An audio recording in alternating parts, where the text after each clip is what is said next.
I want me some glory hole.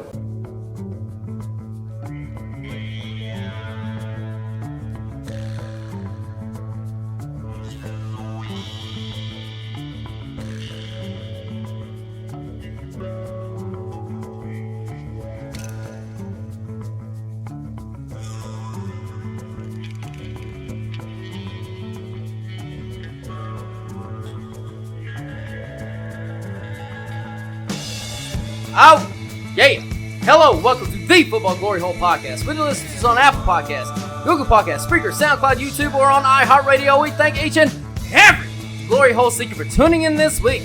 I am your host, Bo Stevens, and I'm joined as always here on the sports patio by my good buddy Longhorn. Longhorn, what's up, buddy? All right. Woo, Bo Cephas, another amazing week as we picked up another 5 units and a perfect 3-0 NFL Sunday. We also went 5-0 in our Super Contest entry, which puts us in 29th overall place out of thousands of people. Hey, Bo Cephas, the last time I was this high in a contest was in college. We had a little competition to see how many weeks in a row we could go without going to the doctor to get swabbed. And man, did I have a good 10-day run. Now, whether you are here for the funny... It's a quest for fun. I'm going to have fun, and you're going to have fun. We're all going to have so much fucking fun we'll need plastic surgery to remove our goddamn smiles. You'll be whistling zippity-doo-dah out of your assholes. Or you are here for the money. Anybody tells you money's the root of all evil doesn't fucking have any. They say money can't buy happiness. Look at the fucking smile on my face. Ear to ear, baby. You have come to the right place. 2 questions for you people. Do you like football? What a stupid question that is. What a stupid question. You ask a lot of stupid questions. My apologies, Mr. President, for lots of things I'll do better. Do you like money? I'm a big fan of money. I like it. I use it. I have a little. I keep it in a jar on top of my refrigerator. I'd like to put more in that jar. That's where you come in. That's right, Adam Center. That's exactly where we come in. And we have weekly, monthly, and yearly packages to fit your needs. Go to our website, thefootballgloryhole.com, and hit us up for those free picks, premium picks, and betting strategies so you can bet football the right way, the winning way, the Football Glory Hole way. Y'all know the drill by now. We will make you laugh. We will make you cringe. Holy Santa Claus shit. But most of all, baby, we will make you a shit ton of money. Woo! Woo! Woo! Ow! Love that money. Now, since we are that good and people do love us, we have an additional YouTube show in collaboration with 105.3 The Fan in Dallas called The Degenerate with world-famous R.J. Choppy. Murray, and against Zana, left side, swings this one, Holloway for 3, and I set fire to the rain. Watched it pour as I touch your face. Now, with all that business out of the way, welcome to the world's #1 football capping podcast. Bo Cephas, as always. Here on the sports patio, we got the TVs glowing. We got the beer heavily flowing, and right now it is everybody's unfortunate favorite part of the show. My friend, tell the people all about your horrible, fucking disgusting, cold beer choice of the week. Well, thank you very much there, sir. Tonight I am drinking a Voodoo Ranger from New Belgium Brewery All right. in Fort Collins, Colorado. I ranked it a 3.5 out of 5 stars. Great beer. First of all, New Belgium doesn't really make a bad beer. And speaking of voodoo, it was invented in 1719 by the good people of New Orleans. It's a mixture of African, Creole, and Catholic beliefs. And Longhorn, Oh, God. I was telling you, but tonight I'm going to have to take the fall on this one this week. Thank God. Buddy, last time you and I were in Nolans, I have to confess, I fell in love with a voodoo woman named Phillis. Easy. And Go easy here. she turned me every way but loose. And I have to tell you that some people say that voodoo isn't a religion. But when a voodoo woman gets a hold of you, let me tell you what, it's a religious experience, son, and one that you will never fucking forget. I promise you that. Yeah. I mean, is it safe to assume this was a African American woman? I don't know any. Like, I think that's almost exclusively an African American religion, is it not? I believe they like to be called Creole and not African American, as they are a proud mixture of African American and French black heritage, people. Got sir. it. Sorry, Frenchies. And when they come, they have quite the accent. It's really something. But anyway, we're gonna move on. We're gonna do the podcast. Yeah, we're gonna go over the free picks, the good, the bad, and the are you fucking kidding me? And we're gonna give you all, and I mean all, those wins coming in the air tonight, baby, as we have been doing. But right now, it's time once again to get you paid with that college free pick of the week.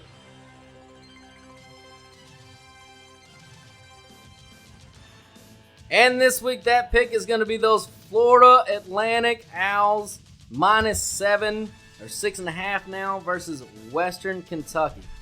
First of all, Longhorn, we're getting a huge value in this game per our power rankings. And the reason here is simple. Florida Atlantic has had a very hard time getting their season off the ground because of the goddamn COVID. However, in the 3 games they have played, they're 2-1 ATS. They're doing just fine. But this isn't about Florida Atlantic. This is about how bad Western Kentucky is. Longhorn, as you know, we laid 28.5 points, laid the big lumber to those shitty Hilltoppers last week. We covered easily. And you know why? Because Western Kentucky is that bad. How bad are they? They're 1-6 ATS so far in the year. That's 14.3%, boys and girls. And you might think, well, it has to turn around somewhere. Well, it ain't going to be this week. And the reason why? The weather. And I very rarely handicap the weather, but this is going to be a huge factor in this game because what does Western Kentucky do well? They actually throw the ball pretty well, 55th most attempts in the country per game compared to 96 to Florida Atlantic. Florida Atlantic does not throw the ball. And what does Western Kentucky not do? They don't run it. 92nd in attempts in the country. And why don't they run it? Because they fucking suck at it. They're 70th YPA in the country. Florida Atlantic, on the other hand, has the 33rd most run attempts in the country. That's what they do. They do run the ball, and they're 55th best in the country at it, YPA. And on the other side of the ball, Florida Atlantic has the 33rd best YPA run defense in the country, while Western Kentucky is 111th YPA in the country. So, now you've got a team that can't run the ball, can't stop the run, and they're going to be playing in a goddamn monsoon. Longhorn, the over-under in this college football game is now down to 39.5. Gross. They're not expecting any fucking points. Florida Atlantic's going to run the ball. Western Kentucky ain't going to do shit. Go fucking Owls, baby. Hello, corner TV game. Yeah, it feels like stealing fucking money, honestly. All right, now that we got you paid, we got to get paid. And to do that, we got to go over this week's sponsor. And this week's sponsor is BetAnySports.eu. I said Sports.eu. It is the only place to go for online gambling. All sports, as the name suggests. If you want to bet how many more voodoo women are going to steal my virtue, the over-under is up right now, baby. They've got reduced juice -105 in most situations. They advertise same-day payouts. They welcome Bitcoin. They have the widest selections of props, parlays, and teasers on the internet. People, go to BetAnySports.eu. Put in code word GLORYHOLE. Get a 35% sign-up bonus today. What does that mean? It means as part of the $1,000, you get back $1,350. You're winning money on top of money on top of money, baby. It's BetAnySports.eu. Code word GLORYHOLE. One more time, I said Sports.eu. Code word GLORYHOLE. And now it's time for the good. Oh, that's good. That's good. Well, that's just fucking great. That's just fucking great. The bad. Is this bad? Is this bad? Well, that's fucking not good. And the are you fucking kidding me? Are you fucking kidding me? Are you fucking kidding me? God damn it, are you fucking with me?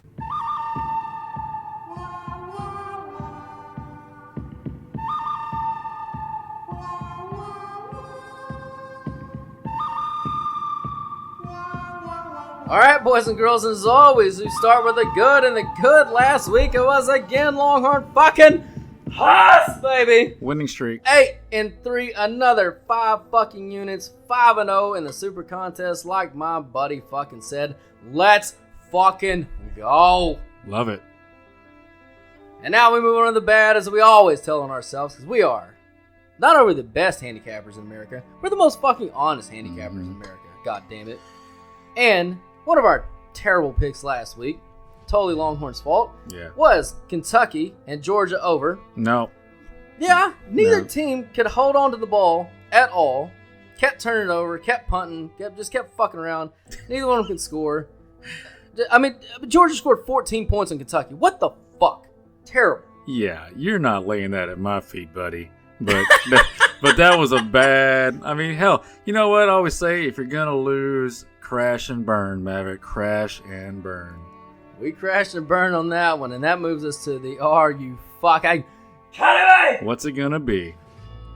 It is this week those goddamn Baylor Bears plus the 3. Ooh. First of all, Baylor, you let TCU, who struggles to score the football, score 30 points in the first fucking half, and then of course they only scored 3 points the entire second half because they can't score, and you wait until the fourth quarter to try to make any kind of comeback, and then you get our hopes up. You get right there in scoring range to fucking get us the push, and on 4th and 2, you fucking drop the ball. Fuck you, Baylor. Yeah, I've told you about. I thought we had this discussion last week or the week before about going on or against all these, Christian Catholic schools, and it ain't working for you, man. Stop slighting God and stay away from it. Are Baptists really Christians though? Like, is that a thing? Only in the city limits of Waco.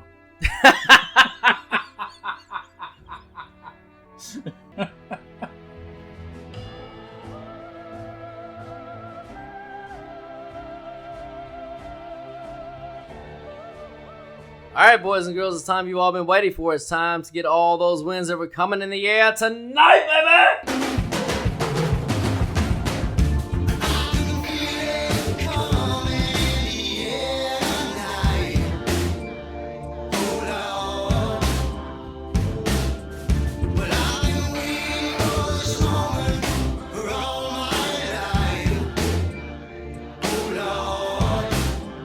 And Longhorn, this week we're going to start up in Buffalo, where those Buffalo Bills are 3-point home dogs, the Seattle Seahawks.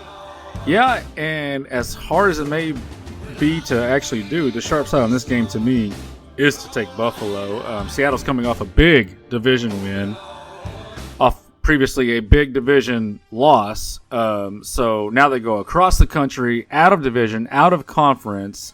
This just has letdown written all over it. To me. And who do they play next week? Right back into the division versus the Rams again. So this is just a, it's just one of those perfect letdown spots. I don't love the number here at all, and I do feel like we can find a better game to put in our next 5-0 Sunday coming up. So I will lean to Buffalo here as a home dog. Wish the number was better. We'll see what it closes at, but I will lean to Buffalo. Yeah, I mean, I think you're on the sharper side of it, and it's not really even a play on Buffalo. I think Buffalo has shown what they are at this point. I think it's just the fact that Seattle, first of all, the numbers hate Seattle. They hate them, and the reason why is because they have their record and everything they've done does not match their efficiency score at all, which is crazy. Longhorn, it's the same story with them last year. So that 2 years in a row, Green Bay and Seattle have been wildly overrated. From the record to what their numbers actually are. And this year for Seattle, it's kind of the difference between touchdowns and field goals for them. They just don't for whatever reason, they just don't kick field goals. They just keep scoring touchdowns. And they're doing it at a historic rate, and that can't continue. Mm-mm. So I like this spot for Buffalo. I think 3 points is fair, honestly. The algorithms are split on this, so it's a toss-up from our perspective, but I think you are on the sharp side. One last thing. Last week against New England was the first time all year that Buffalo got that running game going, which was, coming into this year, we expected Buffalo to be a running team, heavy running team, relying on the defense, and it's just, they still got a good record, but finally for the first time we saw that running game get going. Zach Moss had almost 100 yards, 2 touchdowns. The other kid had 80 yards and I think a touchdown. Like, if they can do that formula and play some decent defense, I mean, honestly, this should have been a game I hit the sounder on, but I just cannot pull the trigger here. Maybe that's me being a little scared and trying to protect the sounder record, but yeah, we broke it down. I like Buffalo here. All right, moving on to those hot Atlanta Falcons, and somehow they're 4-point favorites versus those Denver Broncos. Yeah, speaking of sounders, this Denver was our beautiful sounder last week. We hit that and never had a doubt the entire fucking game. It was so obvious that he was going to go nuts in the late third, fourth quarter. So here, a little quick story on the side. We've got a client that gets in contact with us pretty regularly with our picks, and he was texting me during that game, and that's the life of a gambler, because halfway through that game, I'm getting a text saying, this Denver offense is garbage, like just terrible. And I don't really answer texts during games. I kind of spend my time watching them and taking notes and whatnot. And I check my phone later and then scroll down, and about an hour and a half later, oh my God, this Denver offense is awesome. that is a microcosm of what it's like to be a sports bettor. So it's just the roller coasters are what makes it so much fun. Now, Denver, to me, again, Denver here has the value. They're the 7th ranked DVOA defense. And, you think Atlanta is this offensive machine like they've been in the past, but they're not. They're 23rd DVOA offense, really struggling this year. So I do look for the Denver defense to have the edge here. Now, on the other side of the ball, Atlanta is kind of a sneaky – they're kind of sneaky good against the run, and Denver is – they're a slightly below average rushing team. But the part that jumped out to me in this game and points to the value is the Denver passing attack versus the Atlanta pass defense. Atlanta is 29th in defensive pass efficiency, so really bad. And I've been touting those Denver weapons all year, and it hasn't really worked out well for me. It's kind of like I don't know what I'm talking about. But last week, Locke finally spread it around to his playmakers, just got the ball in their freaking hands, let them do work. Their little joystick, KJ Hamler and Deshaun Hamilton, got them working. And of course, they got Noah Fant and Judy, the new wide receiver. They got the weapons. I don't like Locke's cockiness after playing like absolute dog shit and then finally getting it going and acting like he's the best player in the world. He's not as good as he thinks, but I do lean to the value on Denver here. I do like them to cover. And, again, we talked about before we hit record, there's a lot of games I should be hitting sounders on, but it's hard to choose which ones. This is another one. I can hit the sounder here and feel good about it. I just, for whatever reason, I'm not pulling the trigger on the sounder. So what do you got? Yeah, the numbers are with you. Algorithms are with you. Love Denver here all the way. And here's the other thing. Like, Locke was made to feel uncomfortable most of that game last week, as he was the week before. And once he finally found his footing, he did spread around. He did come back. And you know what? As much as I don't like the kid as a quarterback, I love the fucking moxie. I love the fucking, the hubris, whether it be foe or not, doesn't matter. He's fucking got it. Mm-hmm. And that's the kind of balls it takes to fucking walk into Atlanta and walk out with a victory. And if you look at the over-under in this game, it's steamed up from 47.5 all the way to 50. Well, that ain't because Atlanta scores points. Everybody knows Atlanta scores points. I think it's because everybody realized, like, Denver's going to score the ball in this game. And if you give me two teams going to score the ball at 4 points and the better defense in Denver, yeah, I like Denver. All right. All right, moving on. Those Tennessee Titans are at home, and they are 6.5-point home favorites for those Chicago Bears. Yeah, we're halfway through the season now, Bo Cephas, so it is, teams are starting to become what they are going to be. Now, I know there's a handful of teams that happens every year that about half, around Thanksgiving, they'll kind of hit another gear and get it going. KC's a perfect example of that last year.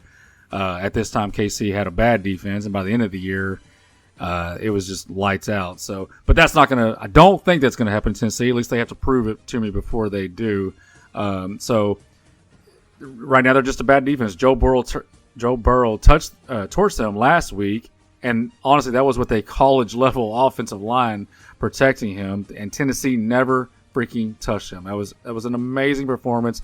We almost pulled the trigger and put Cincinnati plus 7.5 out to the clients, but because of the just injuries, the cluster injuries on the offensive line, we backed off. As obviously we should have left them in there, but if Chicago's ever going to score 27 to 30 points in a game this season, my God, this is the spot they're going to have to do it.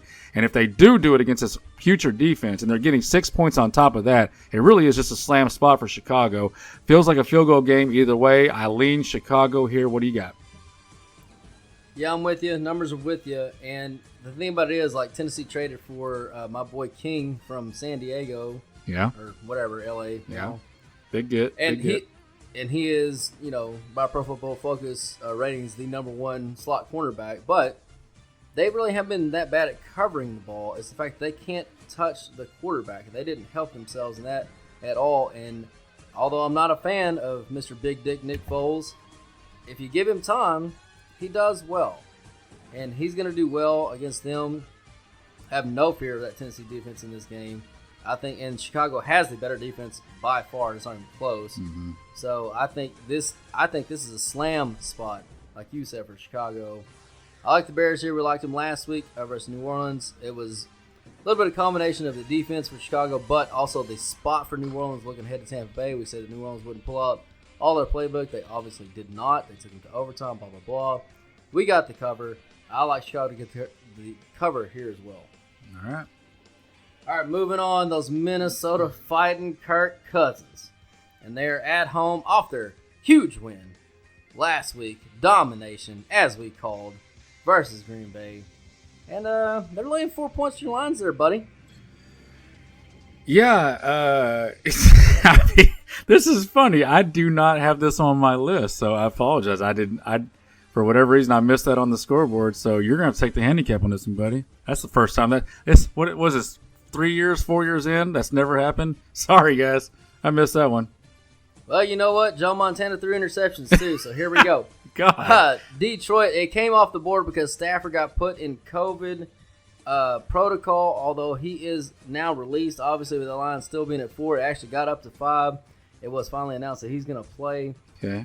The numbers agree with Detroit, but the cut-through last algorithm we found, this third one, makes it a 50-50 on the numbers. So even though the numbers agree is overall 60%, it makes it a 50-50 play on those ones that don't hit that third algorithm agreement.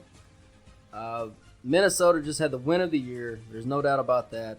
They're not going anywhere anyway. Detroit still has a slight chance to maybe sneak in, especially if they go to, they're talking about 8 playoff teams now. So motivation here for Detroit, motivation for big fatty boom baladi. However, it is Kirk Cousins at noon, and as we've told you many times, Kirk Cousins at noon covers 60% of the time, as he did win us money last week. And Dalvin Cook is back, and he's on fire. It's a tough call. It's probably going to be a stay away from us, but if you wanted to know where the numbers are at, the numbers are on Detroit. So if you want to make the smart bet, the wise bet, and the sharp bet, it would be to take the 4 with Detroit. Yeah, and you apologize for that. You can dock my paycheck there, Bo Cephas. Yep, already marked it down. All right. All right, moving on. Indianapolis. They are hosting the Baltimore Ravens, and it is down, and I mean all the way down. It's a 1.5 point home dog to those Indianapolis Colts. Jesus. Well, it's a good thing we already sent it out to our clients, I guess. Indy is only allowing 3.4 yards per carry, and we've talked for, coming up on 2 years now on the formula to beat Lamar, and it's, everybody knows now, it's stop the run, force him to beat you through the air. And he's proven over and over that he just cannot do it. Does that mean he won't ever do it? I mean, no. But, I'm going to keep riding this trend and this lean until he proves that he can. So, obviously we got to lean to Indy here. I love that Darius Leonard is back making plays in the middle of that defense. And maybe, the offensive tackle for the Ravens that got hurt last week. Oh shit! Yeah. He's out for the year. Yeah, he's out for the year. So one of the best offensive lines in football just took a big hit with him going. He just signed the biggest contract ever for a left tackle because he is that good, and he in the next game out for the year. Yeah. Well, that sucks. But look, again, this is the theme of the week. I'm hesitant to hit the sounder on this one, but only because Baltimore lost last week. Like if Baltimore was on one of their tears, winning 3-4 in a row, just boat racing people, I'd absolutely be hitting the sounder here. But the fact that they lost last week, man, they're going to have max motivation here. I'll stay away from the sounder, but I will take the points at home. What do you got? Yeah, I'm going to go ahead and hit the sounder for you. Let's go hit it. Colts. So here's what I will confess to everyone, and if you've been listening to this since the preseason, you already know this. Your boy Bo Cephas was dead wrong about the Indianapolis Colts. I thought they were going to go under the projection. I thought it was a stupid projection. I thought Tennessee had the division in the bag. I thought Phillip Rivers was done, blah, blah, blah. Well, he's not great. He's like 22nd QBR. But what he has transformed himself into is a game manager of not a great offense. They're like, I think, 21st DVOA. They're not great. However, their defense is so much better than I could imagine, and even without our boy Leonard, who, I mean, at this point, I don't know if there is a better middle linebacker in all of football when he does play. He's good. I don't think there is. I think he's the best one. He's back now, and even without him, they have managed to be, like you said, the number 2 YPA run defense in the NFL, and going all the way back, Longhorn, to the most glorious sounder that you hit last year, which was Tennessee beating Baltimore in the playoffs with the same exact handicap, that if you could stop the run versus Baltimore, you could shut them down. And the only other thing I'll add, what I said on the Jenner today, the slide for Baltimore. So Baltimore is exactly where we thought they would be. So our opening power rankings to where they're at now, they're exactly the same. So still a good team. We expect them to be a good team. But the slide they've had to get back down to what we thought they were has been so tremendous and incredible. And it's all because of the poor play of Lamar Jackson. If you look at it, I think right now he ranks 19th QBR, total QBR in the league. But if you look at the last 4 games, which has been their slide, he ranks 27th, would be right above my boy Gardner Minshew, which, yikes. God rest his soul, he's almost done now in the NFL. I'm going to be sad to see him go. But that's how bad he's been playing, and that's because, and I don't know what it's because. I mean, I don't know if it's because teams have film on it. I don't know if it's because, the accumulation of hits, Longhorn, that, a running quarterback takes, like, we've all seen it. We know why running quarterbacks don't work, because eventually, and you talk to even the ones that did become great or at least succeed, Michael Vick, Steve Young, like they tell you, like we just stopped. We didn't want to get hit anymore. Like it's too much. Like these people are too big. It hurts too fucking bad. And he just keeps running out there like a running back. And eventually that does not work. And it's been on a constant slide. And last week, he had a QBR of 12. 12. Well, so it just continues to get worse, and he continues to slide. And without that running game to back him up, which again, they're still number 1 YPA running the ball, even with all, and which is why they're 5-2. But with him playing so poorly on the other side of that, that's the reason why they're trending so badly in the numbers, and the reason why they're pretty close to falling out of contention to being a legitimate contender to even. They played Pittsburgh and Kansas City, the 2 best teams in their conference, and they got, beat by both of them. So they're very, very close to just sliding right out of the fucking race. Well, I'd have to watch their games to break it down, but I know that when he first started playing quarterback, their offense had guys running wide open, and my guess is the defenses have caught up with the little trickerations, and without the wide open players to throw to from scheming up that offense, it's made it to where he's having to become a more accurate passer and throw into those tight windows. So my guess, without really diving deep, is there are no more wide open guys to throw to, hence his numbers are coming down in the passing attack.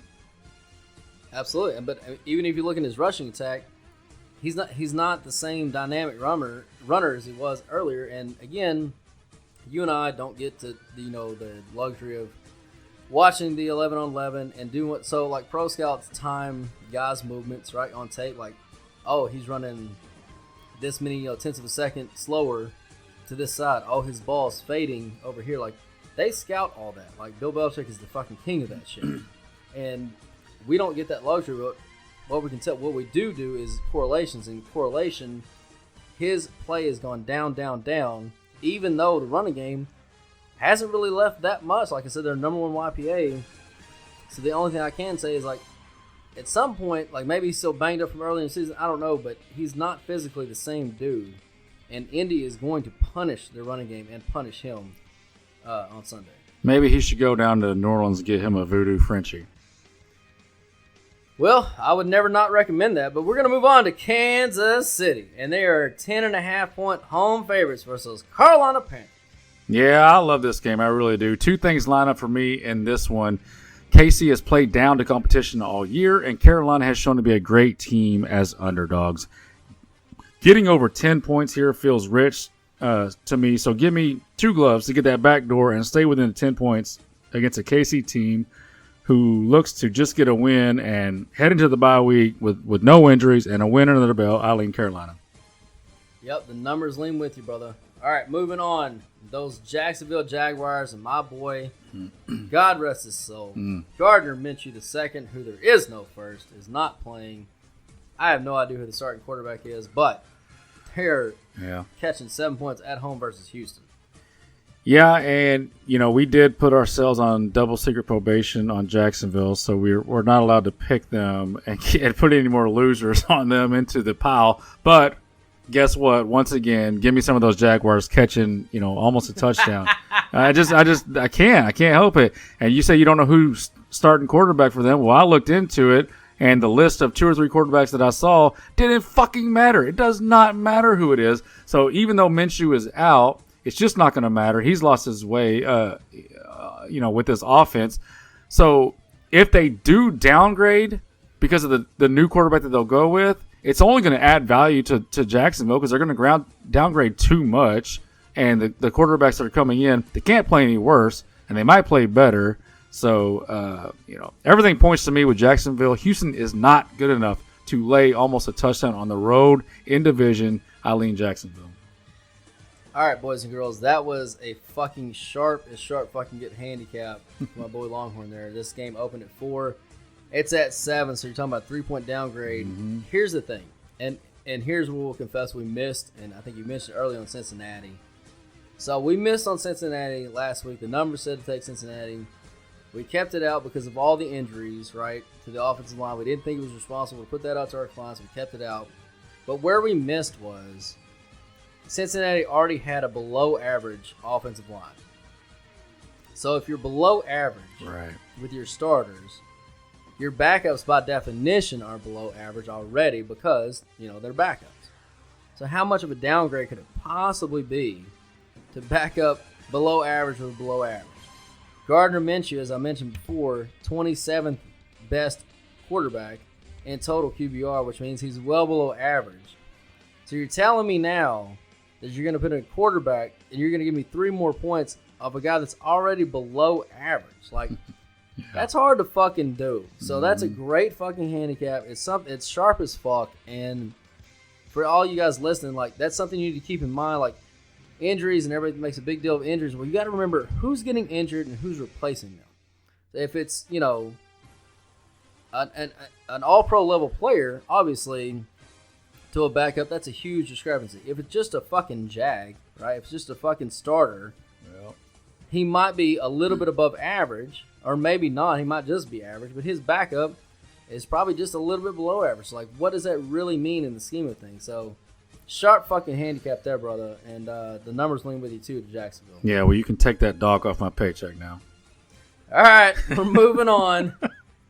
And those Washington football people, I can't believe they're fucking favorites at home. How the fuck is this even possible? 2.5 points to the New York Football Giants. Well, then you're not going to like my handicap, so just deal with it.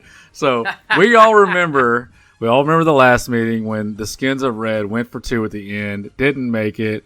Had they made it, however, the Giants would be sitting at 0-8, and the Skins would be in first place at 3-4, which is an atrocity in itself. I just think that Washington is the better team here. They've got a slight revenge motivation.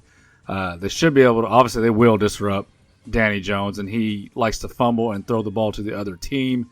So I like Washington to get this win as a short home favorite. Very little differences in these putrid offenses.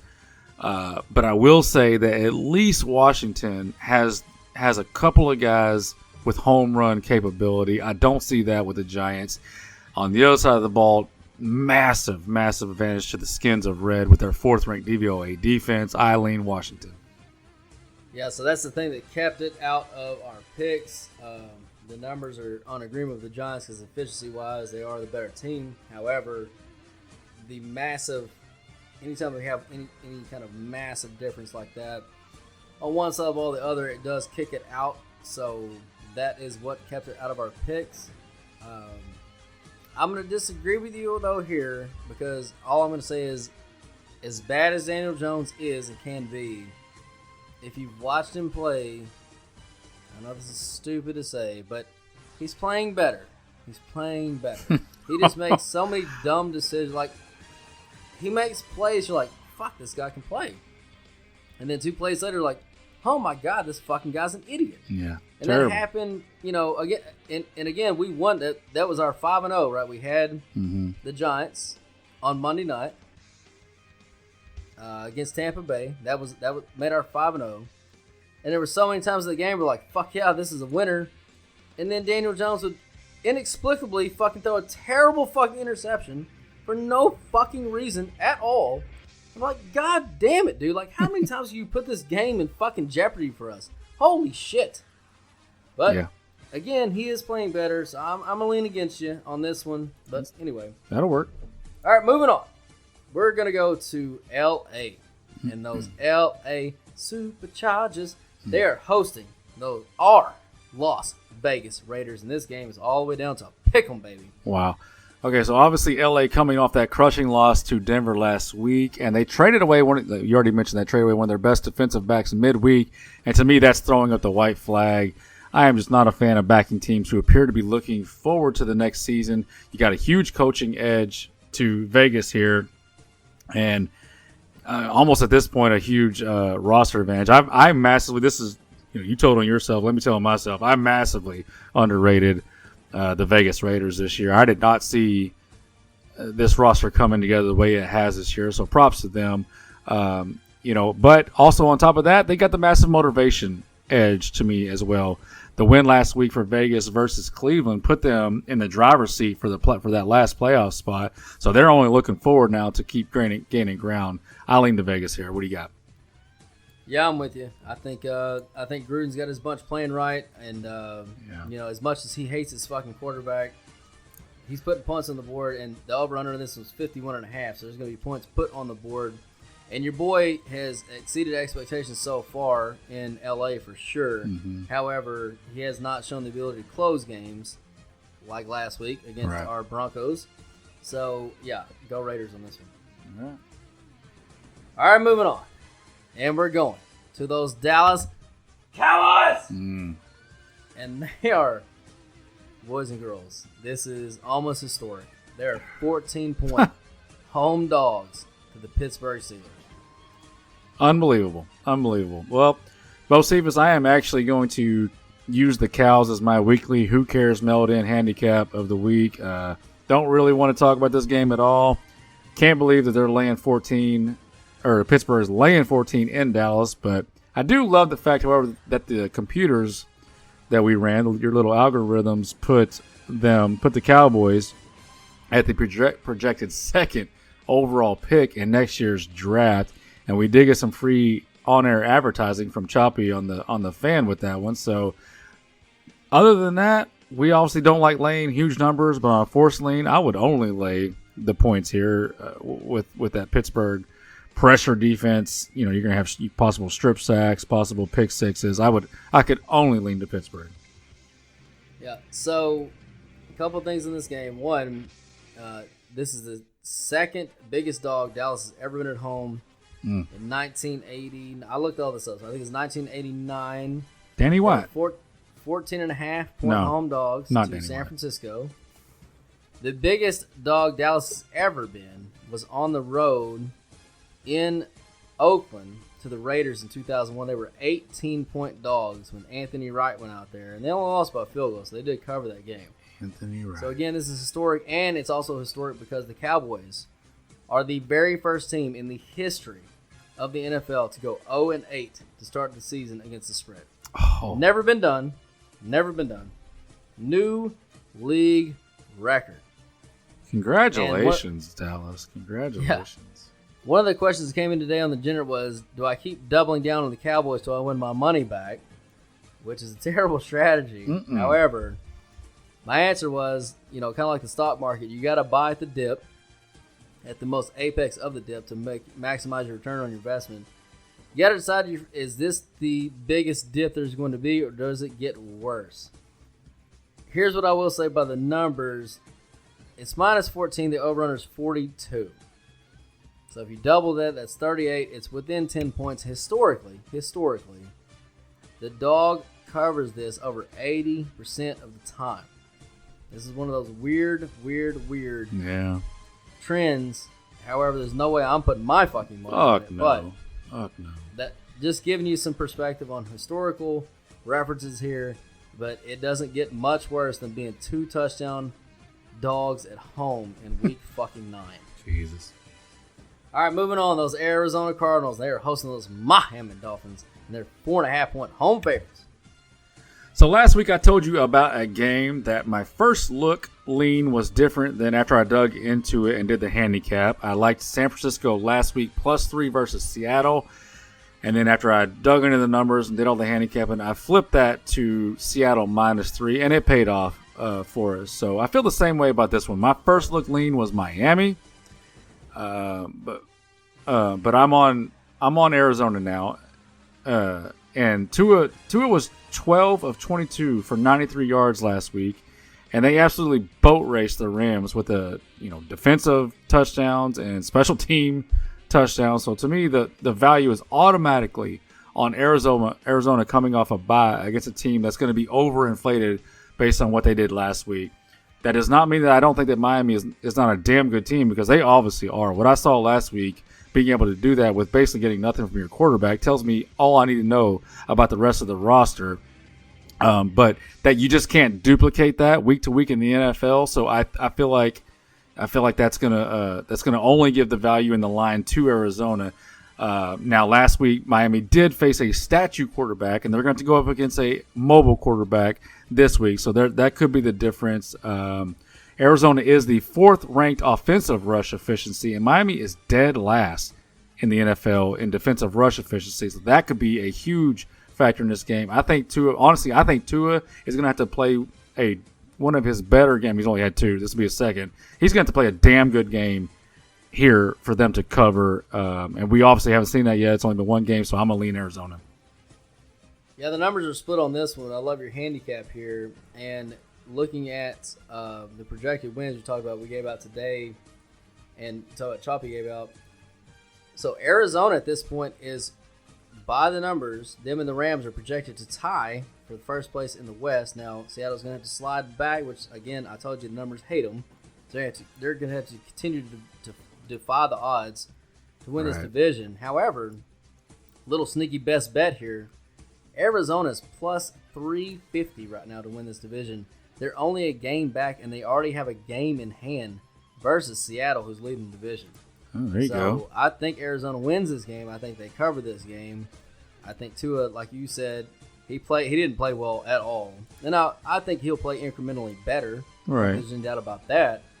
But like I said, he's going to step up big time from what he did. And to your point about the value, the look headline was 6 is down to 4.5, and it's all about that Miami dominant defense. Now, we're both in the bag for Coach Flores. We love Coach Flores. We think he's the next best fucking thing. And I mean, anybody wants to disagree with it, you can. But man, I just think that dude's he's awesome. He's building such a great program. And I think Miami has such great things to come.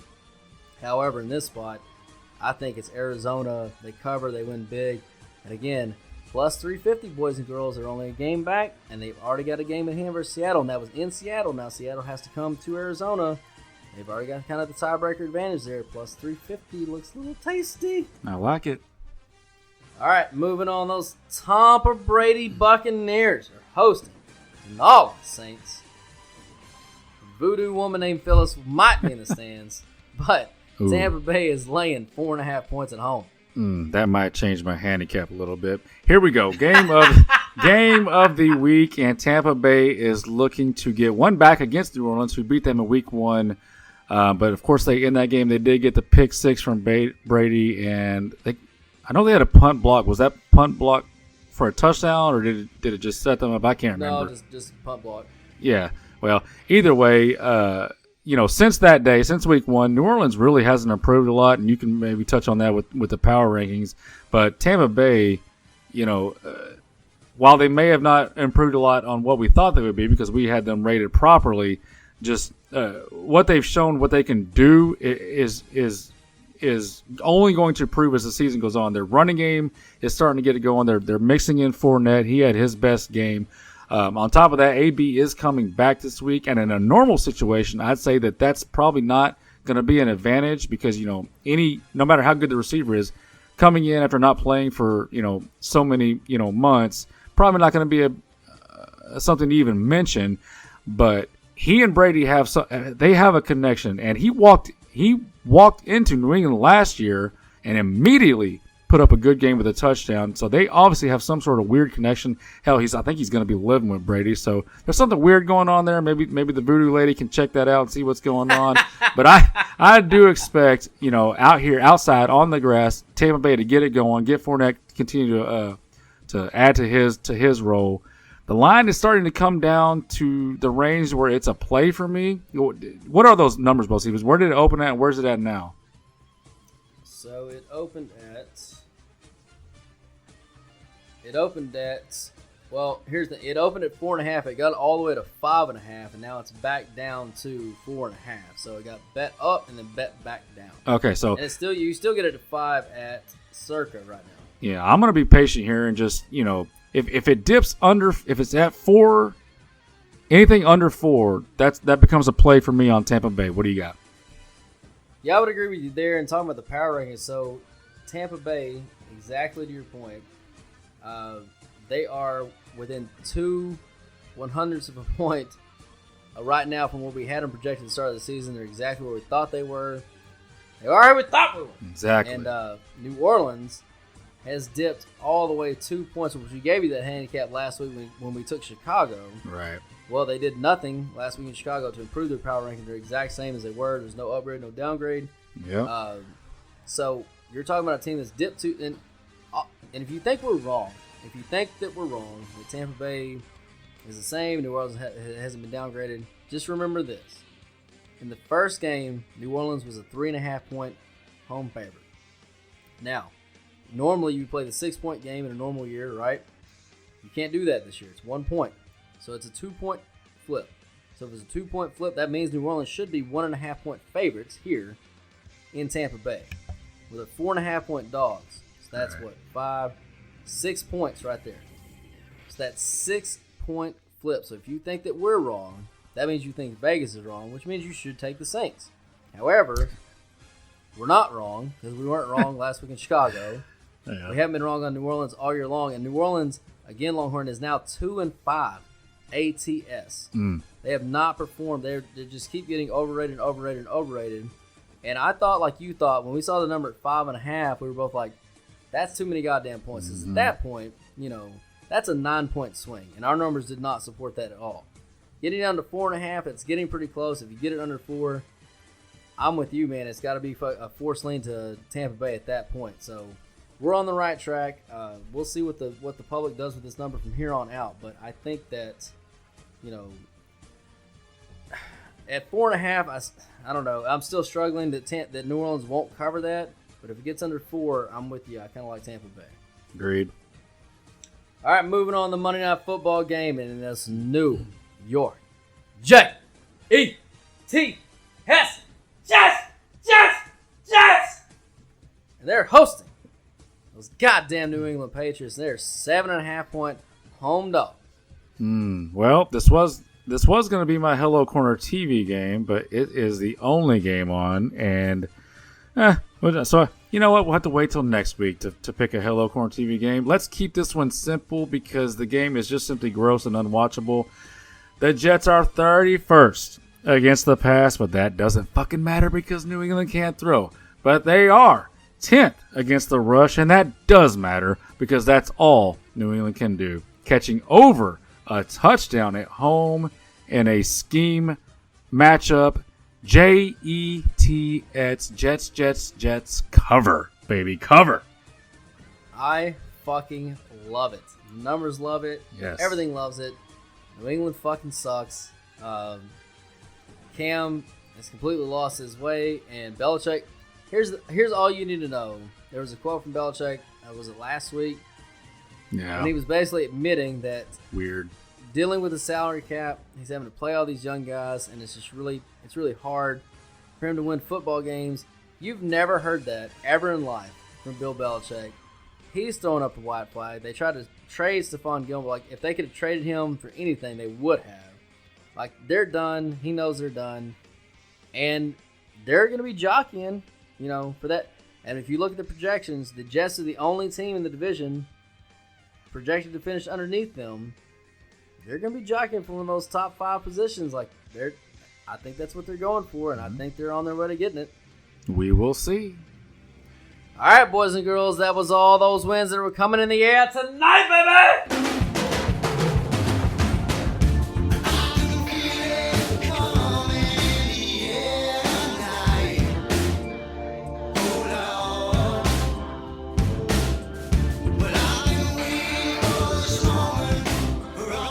All right, boys and girls, it's time you all been waiting for. It's time for that NFL free. I said, pick of the week, baby.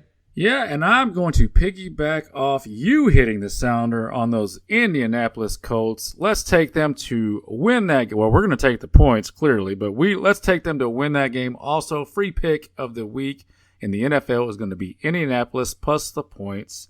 Let's get it. Now, the money line parlay, let me just tell a quick, give me 30 seconds here, Bo Sivas. 2 weeks ago, I hit the money line parlay.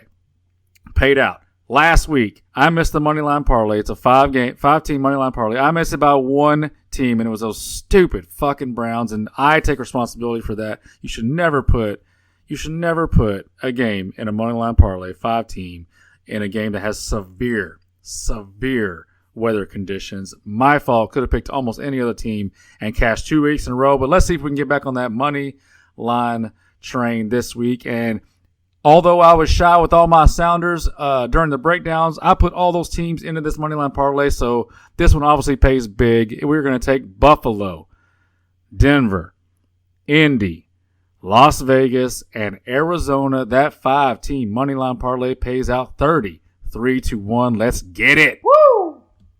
God damn, I'm punching that shit in right fucking now. Longhorn, tell them about that fabulous website one more time. All right, you Glory Hole Seekers, that's going to wrap up another award-winning episode of the Football Glory Hole Podcast. We thank each and every one of you for tuning in. Y'all come back to the Sports Patio next week, and don't forget to subscribe and give us a 5-star rating so we can pay those bills. Hit us up on any of our social medias, and don't forget to subscribe to both our YouTube channels, the Football Glory Hole and the Degenerate with R.J. Choppy. We give out free picks on our website, on our podcast, and also on our YouTube quick hits so people stop being sports stupid and use them all. But most importantly, sign up for those premium picks at our website so that we become partners for life. And Bo Sivas, as always, in a mostly non-sexual way. People, stop throwing away your hard-earned money on a guessing game. Let the pros do the heavy lifting. So sign up, tell a friend, and join in on the fun of watching football, drinking beer, and never pay a bookie again. Come on. God damn it, people never pay a bookie again. Steven Tyler, take us out, baby!